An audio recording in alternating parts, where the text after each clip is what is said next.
Bigoron, Fairy, Ardon, Goddess. Throughout the Zelda series, Link has wielded a number of legendary swords and other deadly items. Nevertheless, what we have seen so far is merely peanuts compared to what awaits us in Breath of the Wild. Namely the greatest arsenal ever witnessed in a Zelda game. With countless types of swords and sword-like items, clubs, shields, spears and even armor. But to get a full picture of weapons in post-apocalyptic Hyrule, we need to take a closer look inside Breath of the Wild.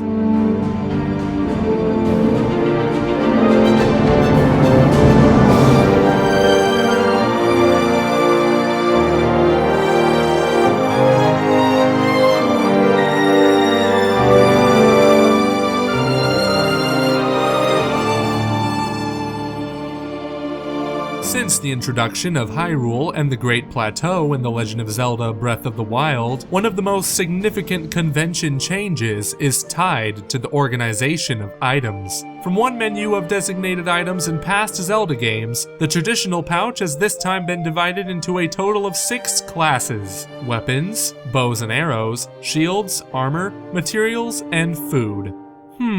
This reminds me of a certain other game.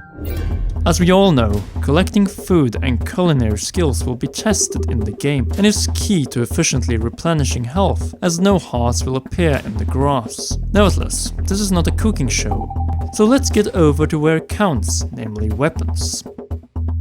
Breath of the Wild offers the greatest variety of swords in the Zelda franchise. From the E3 demo we've learned that different weapons deal different level of damage and durability. Almost every sword, axe and club can break or be thrown at enemies in Breath of the Wild. No wonder why the Master Sword will be hard to obtain in this world. It looks like I've already come across the Master Sword. No. Sorry. Yeah, there's no way I'm gonna play something that important here. Only counting swords, the Great Plateau could offer 4 types of them. The Rusty Broadsword, which has some punch, but due to its condition breaks easily. The Traveler's Sword, which is the most common sword of the plateau.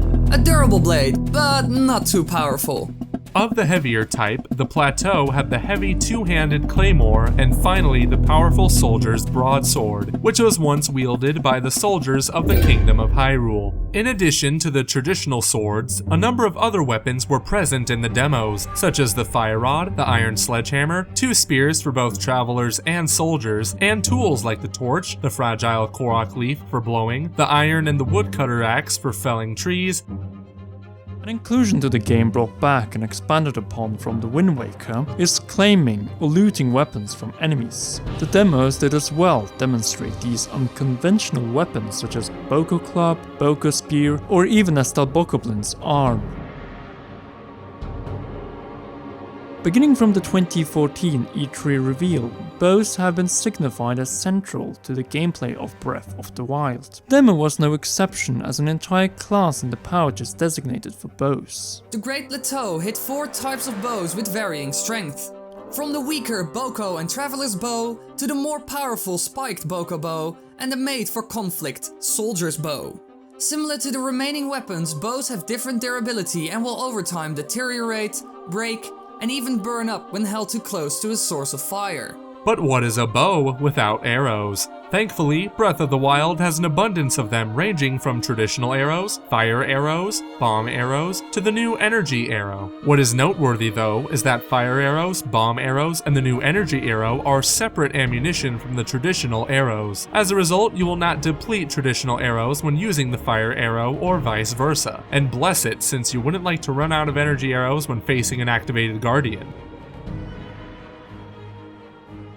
The shields in Breath of the Wild have different durability and will take damage and break in combat or when shredding shield surfing too hard. Obviously, the Boko Shield or the Pot Lid are not among those you want to bring with you in a battle, but a Spiked Boko Shield on the other hand. The point is, each class of weapon has its own version of the Traveler and Soldier edition, and together they make a kit. Apart from the Steel Shield, which looks remarkably similar to a Hylian shield. We guess the unbreakable Hylian shield will appear somewhat late in the game. Some equipable armor and clothing will protect you from environmental hazards. An example of this is the Mountaineer Quilted Shirt, which retains body heat and is required when exploring cold areas of Hyrule. We still don't know if there will be heat or water-resistant clothing sometime later on in the game, or if Link will have to go shirtless when, for instance, close to the crater at Death Mountain. What we do know is that some armor will offer greater protection than other. A perfect example of this is the Champion's shirt and Hylian trousers compared to the old shirt and pants which you get leaving the Shrine of Resurrection. However, the title trailer of Breath of the Wild contained a stronger piece of armor, which we believe is soldier armor, another hint of what awaits us beyond the plateau. Since some of the enemies in the provinces outside the plateau in Breath of the Wild might deal greater amount of damage, exploring these will most likely require extensive preparations and correct equipment to stand any chance in these battles. A part of these preparations might be to utilize materials, minerals, and ancient gear and springs to craft new weapons, upgrade armor pieces, and enhance your blades or bows. Just imagine the layer of depth and possibilities this level of customization could offer.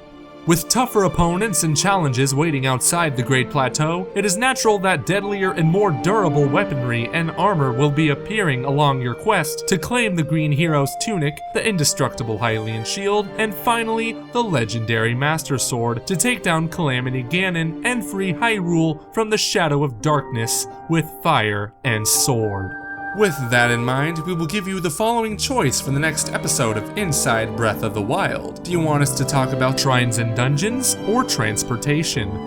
Vote by commenting below. Thank you so much for watching. If you liked this video, then please like, share, favorite, comment, and if you do not want to miss any episode in this series, videos on Zelda, Breath of the Wild, or the Nintendo NX, then subscribe to Commonwealth Realm. Also, do not forget to subscribe to Dr. Wily and check out some of his theories on swords in the Zelda series. Hi, this is Ruven Wegner. Many of you have wondered what music the intro is of Inside Breath of the Wild. I composed it, and on my channel Music Proposition you will find many soundtrack renditions for upcoming games, especially Zelda. Enjoy my music in Inside Breath of the Wild. Until then, this was the Commonwealth Realm, Dr. Wily. And we will see you girls and guys soon.